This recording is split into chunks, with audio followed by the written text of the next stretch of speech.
interested in you, but he's interested in actually your vagina. Hey everybody, welcome back to my channel. So today I'm going to be filming about postpartum birth control while you're breastfeeding. So let's get started. So first off, sexual activity can be resumed about 4 to 6 weeks after you've delivered your baby. Now that also depends on your emotional and physical well-being. I mean, there's increased vaginal dryness, there could be tears, episiotomy, a lot of things going on down there.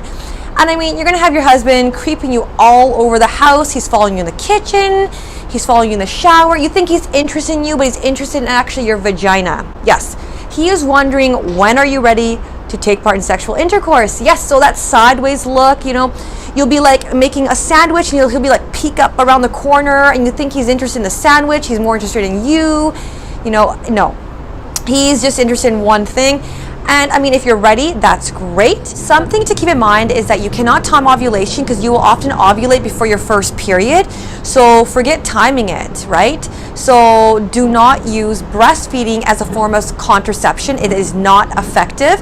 It is effective in about 60% of women. And the other 40, tough luck. So if you don't want a baby right after you've just had one, do not take breastfeeding as an effective means of preventing pregnancy. Okay, number one, the condoms. So those are 90% effective, but of course, high risks of slipping up, accidents, it breaking.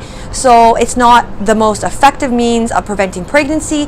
But again, if that's not a hard, fast thing for you, where you really don't want a kid and you don't mind possibly getting pregnant, well, condoms are just fine because they're about 90% effective. Number two are birth control pills, and not just any form of birth control pills can be used when you're breastfeeding.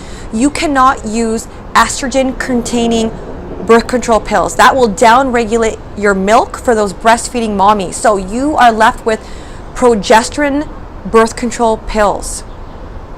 They are not as effective as a combined pill, so you must take those pills the same time every day to max it on its most effective level. So again, take that progesterone birth control pill the same time every day to make sure it's at its most effective. Number three are IUDs, and there's three types. There's the copper, the marina, and the jadis, and those can be inserted up to 2 weeks after giving birth, depending on your level of comfort, of course. And they're very effective. They're 99% effective, whereas the birth control pill as well as the condoms are 90% effective. Although they can be placed 1 to 2 weeks after delivery, it's often recommended to wait 6 weeks before inserting the IUD. There's a high risk of expulsion, so waiting 6 weeks might be a safer time to wait to insert an IUD. Next is the Depo-Provera intramuscular 150 milligram injection. Now that is 90% effective in preventing pregnancy, but I mean the cons of that is it can cause acne, weight gain, osteoporosis, three things that I don't think really anybody wants in life. So I mean, again, it is an option and it is effective and it is safe in breastfeeding moms, but it's got some cons, right? And it is 90% effective. The last one is an honorable mention from my husband. He's made me add this to the video, is a tube ligation.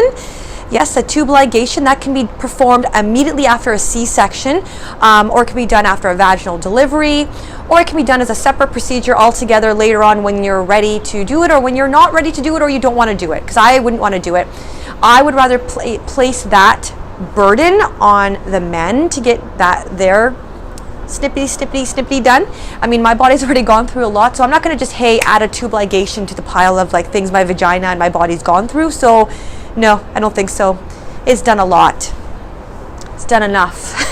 Anyway, so, and I mean, another thing is with tube ligation, I mean, I know some women have reversed it and possibly gotten pregnant, but I mean, that is not reliable. So you'd have to be pretty 100% sure that you do not want to have kids, in my opinion, if you get a tube ligation. More fun facts to take from this wonderful video is that postpartum vaginal dryness might make sexual intercourse uncomfortable and not enjoyable. So lube it up. Just lube yourself up to really get some satisfaction of that sexual intercourse. Is a reminder that the progesterone birth control pill is not as effective as the combined estrogen progesterone typical birth control pill that are on the market. So you must take that progesterone birth control pill same time every day to make sure it's at its most effective.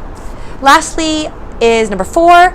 IUDs are amazing, and the Mirena IUD actually decreases risk of endometrial cancer. So hey, that's a pro for the IUD. Yes. Anyways, I really hope you enjoyed this video, and if you did, like it, subscribe to my channel. I post weekly videos, and if you really didn't like this video, you're just didn't like it, it doesn't hurt you just to press the like and subscribe button. Just go for it. Just do it right now. It'll be fun. Anyways, have a wonderful night, and I wish everyone a good birth control choice of a day. Bye.